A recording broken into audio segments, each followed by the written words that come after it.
Against Interpretation by Susan Sontag. Content is a glimpse of something, an encounter like a flash. It's very tiny content. Willem de Kooning in an interview. It is only shallow people who do not judge by appearances. The mystery of the world is the visible, not the invisible. Oscar Wilde, in a letter. The earliest experience of art must have been that it was incantatory, magical. Art was an instrument of ritual. The paintings in the cave at Lascaux, Altamira, Neo, La Pasiega, etc. The earliest theory of art, that of the Greek philosophers, proposed that art was mimesis, imitation of reality. It is at this point that the peculiar question of the value of art arose. The mimetic theory, by its very terms, challenges art to justify itself. Plato, who proposed the theory, seems to have done so in order to rule that the value of art is dubious, since he considered ordinary material things as themselves mimetic objects, imitations of transcendent forms or structures. Even the best painting of a bed would be only an imitation of an imitation. For Plato, art is neither particularly useful. The painting of a bed is no good to sleep on, nor, in the strict sense, true. And Aristotle's arguments in defense of art do not really challenge Plato's view that all art is an labyrinth trompe-l'oeil, and therefore a lie. But he does dispute Plato's idea that art is useless. Lie or no, art has a certain value according to Aristotle because it is a form of therapy. Art is useful, after all. Aristotle counters medicinally useful in that it arouses and purges dangerous emotions. In Plato and Aristotle, the mimetic theory of art goes hand in hand with the assumption that art is always figurative.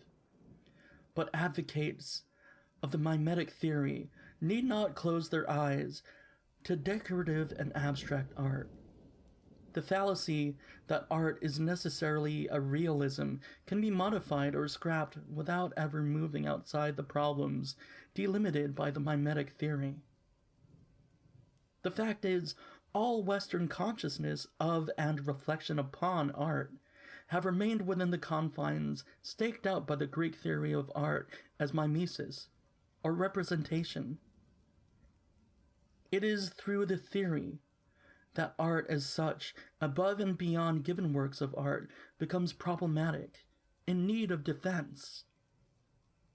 And it is the defense of art which gives birth to the odd vision by which something we have learned to call form is separated off from something we have learned to call content, and to the well-intentioned move which makes content essential and a form accessory. Even in modern times, when most artists and critics have discarded the theory of art as representation of an outer reality in favor of the theory of art as subjective expression, the main feature of the mimetic theory persists. Whether we conceive of the work of art on the model of a picture, art as a picture of reality, or on the model of a statement, art as the statement of the artist, content still comes first. The content may have changed. It may now be less figurative, less lucidly realistic. But it is still assumed that a work of art is its content.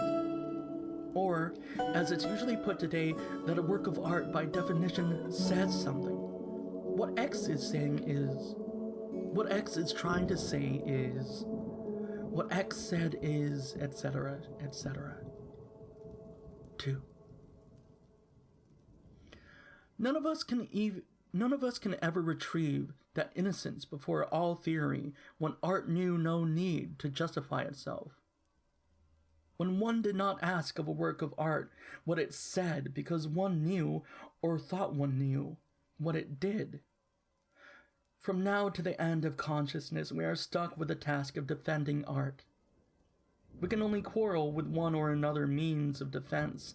Indeed, we have an obligation to overthrow any means of defending and justifying art which becomes particularly obtuse or onerous, or insensitive to contemporary needs and practice. This is the case today with the very idea of content itself. Whatever it may have been in the past, the idea of content is today mainly a hindrance, a nuisance, a subtle or not so subtle Philistinism.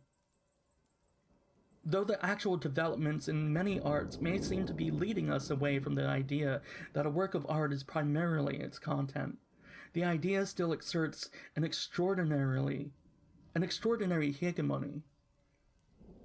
I want to suggest that this is because the idea is now perpetuated in the guise of a certain way of encountering works of art thoroughly ingrained among most people who take any of the art seriously.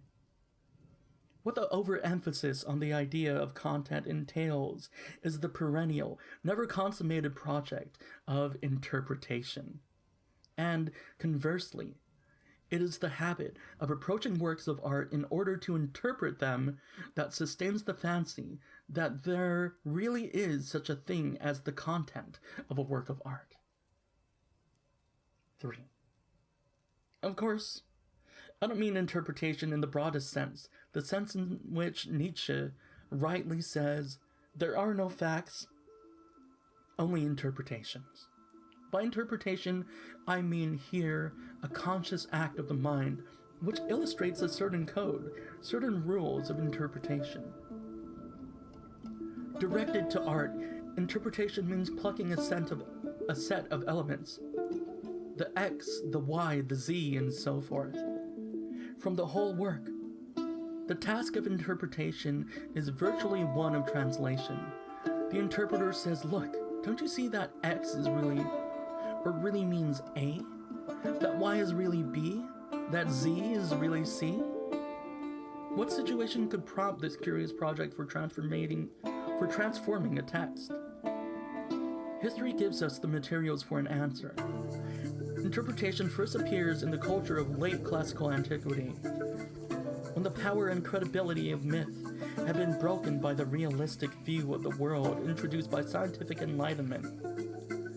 Once the question that haunts post-mythic consciousness, that of the seemliness of religious symbols, had been asked, the ancient texts were, in their pristine form, no longer acceptable.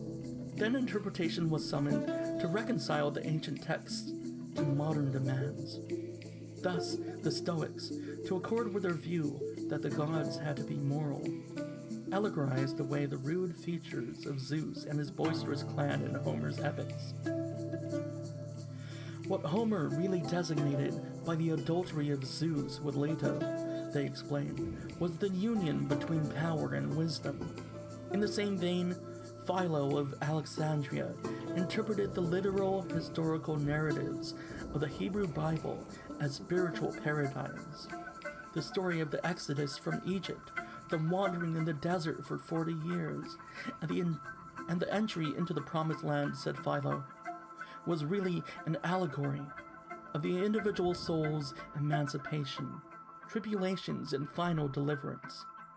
Interpretation thus presupposes a discrepancy between the clear meaning of the text and the demands of later readers. It seeks to resolve that discrepancy. The situation is that for some reason a text has become unacceptable, yet it cannot be discarded.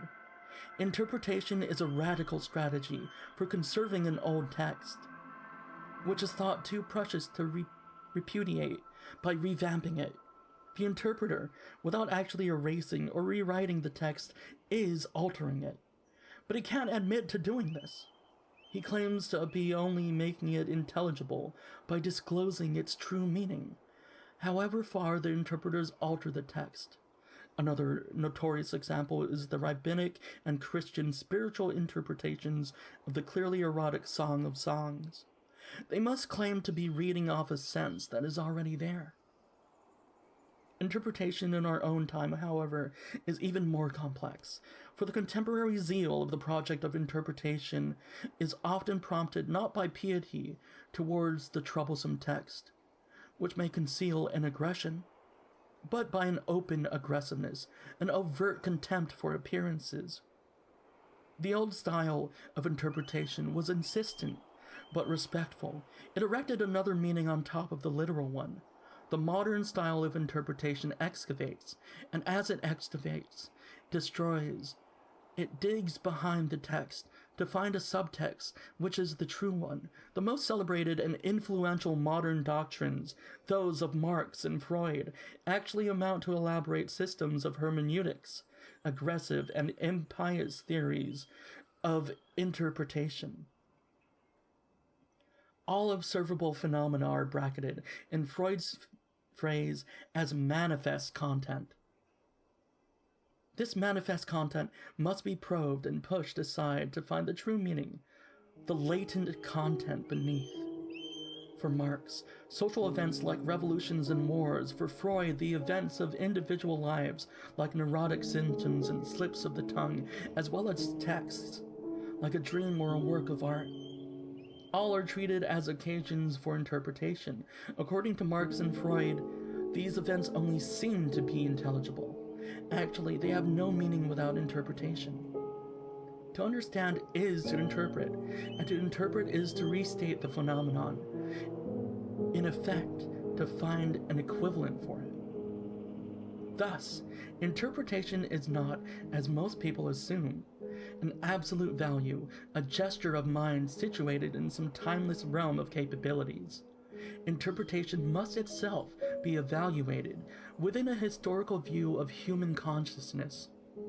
In some cultural contexts, interpretation is a liberating act. It is a means of revising, of transvaluing, of escaping the dead past. In other cultural contexts, it is reactionary, impertinent, cowardly, stifling. 4. Today is such a time when the project of interpretation is largely reactionary, stifling, like the fumes of the automobile and of heavy industry which befoul the urban atmosphere. The effusion of interpretations of art today poisons our sensibilities. In a culture whose already classical dilemma is the hypertrophy of the intellect at the expense of energy and sensual capability, interpretation is the revenge of the intellect upon art.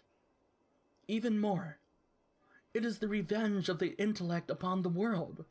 To interpret is to impoverish, to deplete the world in order to set up a shadow world of meanings. It is to turn the world into this world, as if there were any other. The world, our world, is depleted, impoverished enough. Away with all duplicates of it until we again experience more immediately what we have. 5. In most modern instances, interpretation amounts to the Philistine refusal to leave the work of art alone. Real art has the capacity to make us nervous. By reducing the work of art to its content and then interpreting that, one tames the work of art. Interpretation makes art manageable, conformable. This Philistinism of interpretation is more rife in literature than in any other art. For decades now, literary critics have understood it to be their task to translate the elements of the poem or play or novel or story into something else. Sometimes a writer will be so uneasy before the naked power of his art that he will install within the work itself, albeit with a little shyness, a touch of the good taste of irony, the clear and explicit interpretation of it. Thomas Mann is an example of such an over-cooperative author. In the case of more stubborn authors, the critic is only too happy to perform the job. The work of Kafka, for example, has been subjected to a mass ravishment by no less than 3 armies of interpreters. Those who read Kafka as a social allegory see case studies of the frustrations and insanity of modern bureaucracy and its ultimate issuance in the totalitarian state. Those who read Kafka as a psychoanalytic allegory see desperate revelations of Kafka's fear of his father, his castration anxieties, his sense of his own impotence, his thraldom to his dreams. Those who read Kafka as a religious allegory explain that K in the castle is trying to gain access to heaven, that Joseph K in the trial is being judged by the inexorable and mysterious justice of God. Another over that has attracted interpreters like leeches is that of Samuel Beckett.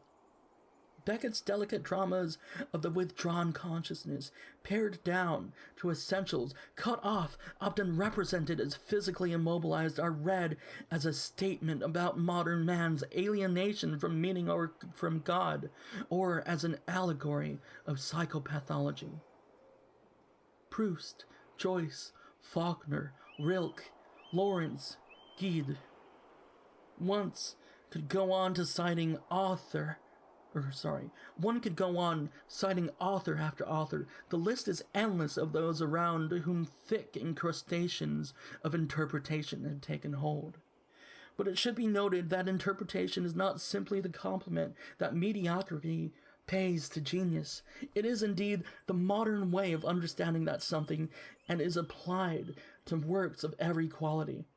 Thus, in the notes that Elia Kazan published on his production of A Streetcar Named Desire, it becomes clear that in order to direct the play, Kazan had to discover that Stanley Kowalski represented the sensual and vengeful barbarism that was engulfing our culture, while Blanche Dubois was Western civilization, poetry, delicate apparel, dim lighting, refined feelings and all, though a little the worse for wear, to be sure.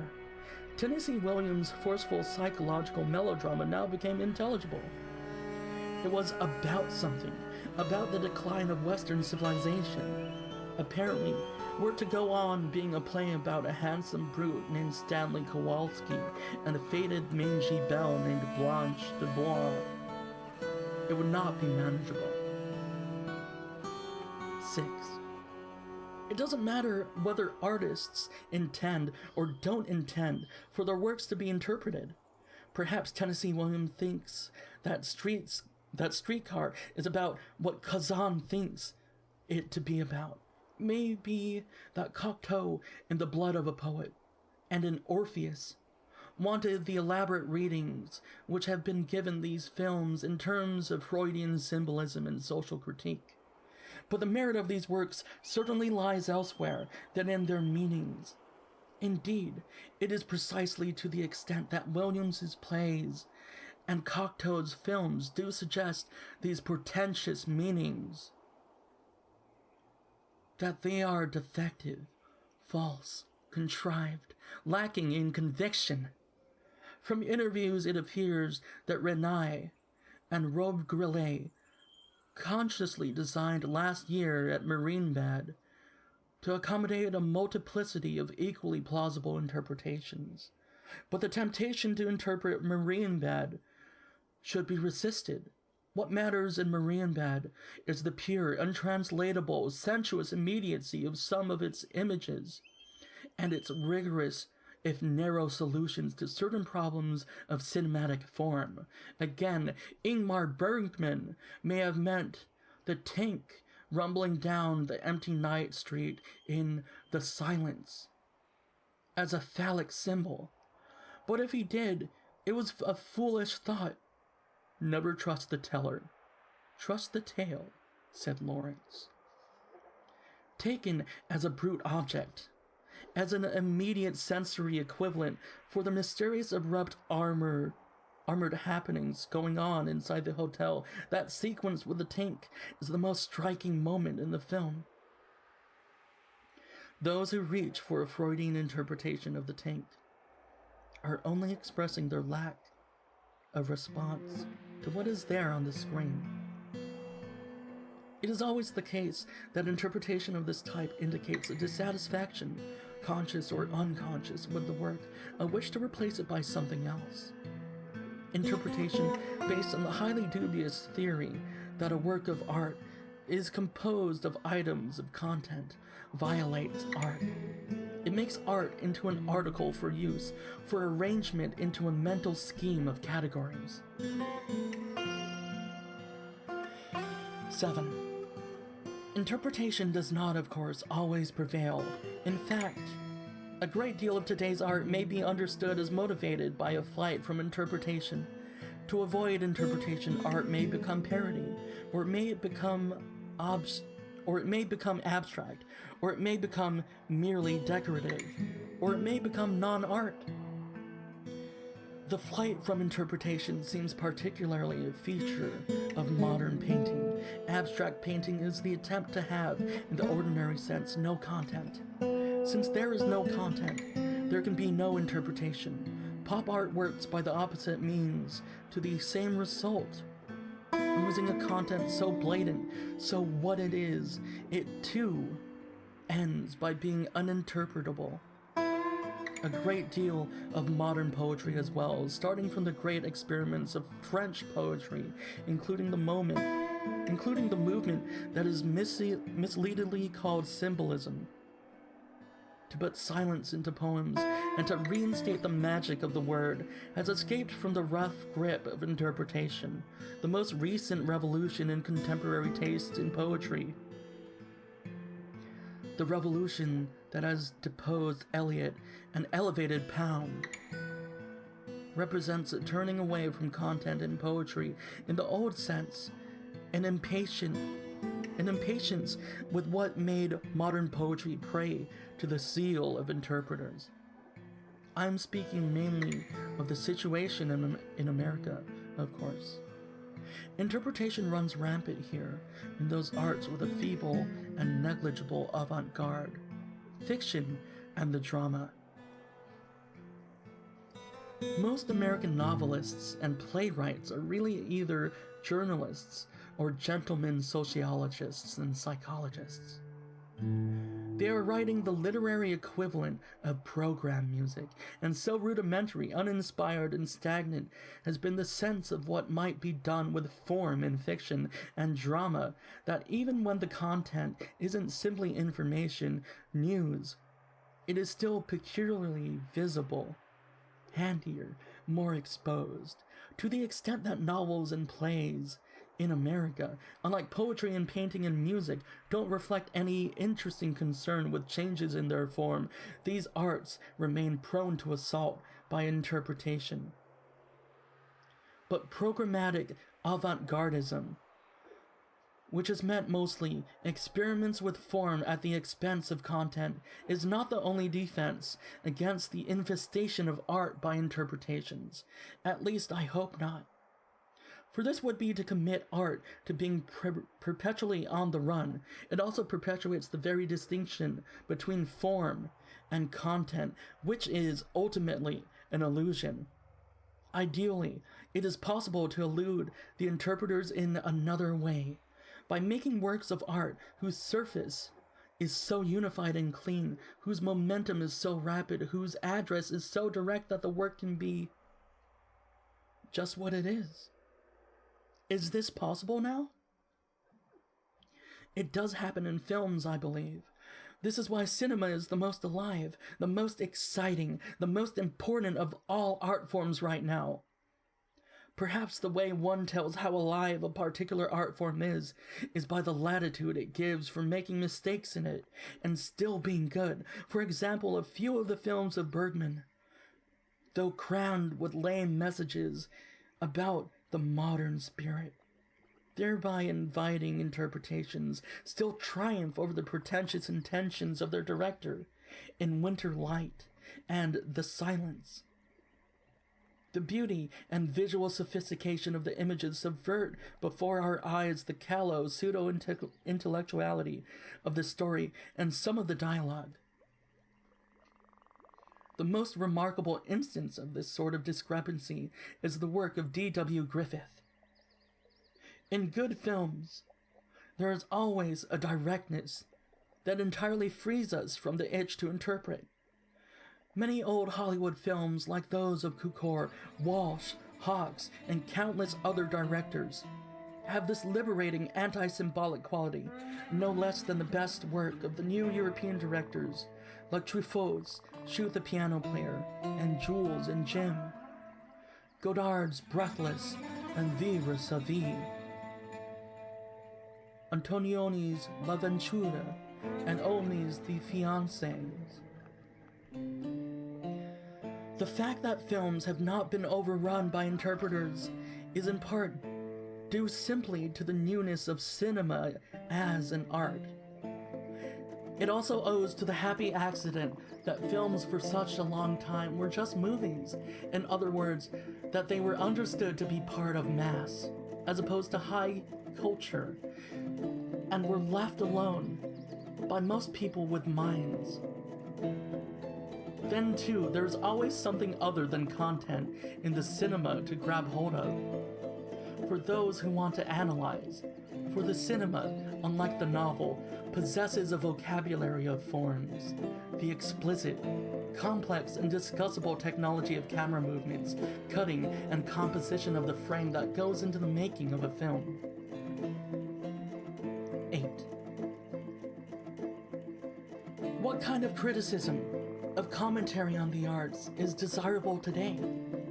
For I am not saying that works of art are ineffable, that they cannot be described or paraphrased.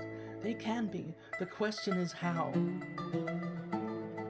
What would criticism look like that would serve the work of art, not usurp its place?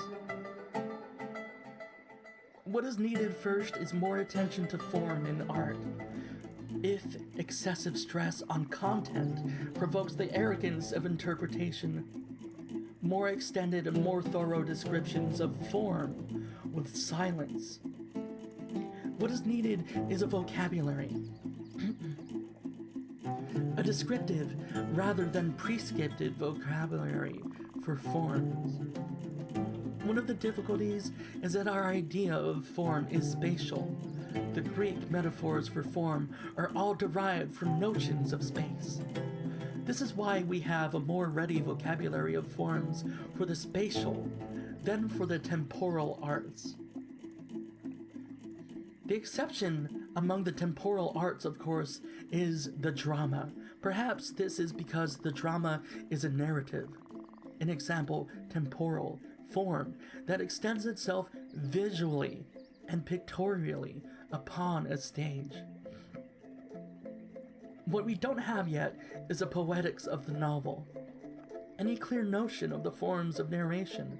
Perhaps film criticism will be the occasion of a breakthrough here. Since films are primarily a visual form, yet they are also a subdivision of literature. The best criticism, and it is uncommon, is of this sort that dissolves considerations of content into those of form. On film, drama, and painting respectively, I can think of Erwin Panofsky's essay, Style and Medium in the Motion Pictures, Northrop Frye's essay, A Conspectus of Dramatic Genres, Pierre Francassel's essay, The Destruction of a Plastic Space, Roland Barthes' book on Racine, and his 2 essays on Rob Grillet are examples of formal analysis applied to the work of a single author. The best essays in Enric Auerbach's Mimesis, like The Scar of Odysseus, are also of this type. An example of formal analysis applied simultaneously to genre and author is Walter Benjamin's essay, The Storyteller, Reflections on the Works of Nikolai Leskov. Equally value would be acts of criticism which would supply a really accurate, sharp, loving description of the appearance of a work of art. This seems harder to do, even, than formal analysis. Some of Manny Farmer's film criticism, Dorothy Van Gent's essay, The Dickens World, A View from Todgers, Randall Jarrell's essay on Walt Whitman are among the rare examples of what I mean. These are essays which reveal the sensuous surface of art without mucking about in it. 9. Transparency is the highest, most liberating value in art, and in criticism today. Transparency means experiencing the luminousness of the thing in itself, of things being what they are. This is the greatness of, for example, the films of Bresson and Ozu and Renoir's The Rules of the Game. Once upon a time, say, for Dante, it must have been a revolutionary and creative move to design works of art so that they might be experienced on several levels. Now it is not. It reinforces the principle of redundancy, that is the principal affliction of modern life. Once upon a time when high art was scarce, it must have been a revolutionary and creative move to interpret works of art. Now it is not. What we decidedly do not need now is further to assimilate art into thought, or worse yet, art into culture. Interpretation takes the sensory experience of the work of art for granted and proceeds from there. This cannot be taken for granted now. Think of the sheer multiplication of works of art available to every one of us, superadded to the conflicting tastes and odors and sights of the urban environment that bombard our senses. Ours is a culture based on excess, on overproduction. The result is a steady loss of sharpness in our sensory experience. All the conditions of modern life, its material plenitude, its sheer crowdedness, conjoin to dull our sensory faculties. And it is in the light of the condition of our senses, our capacities, rather than those of another age, that the task of the critic must be assessed. What is important now is to recover our senses. We must learn to see more, to hear more, to feel more. Our task is not to find the maximum amount of content in a work of art, much less to squeeze more content out of the work than is already there. Our task is to cut back content so that we can see the thing at all. The aim of all commentary on art now should be to make works of art, and, by analogy, our own experience more rather than less real to us. The function of criticism should be to show how it is what it is, even that it is what it is, rather than to show what it means. 10. In place of a hermeneutics, we need an erotics of art. Susan Sontag, 1964.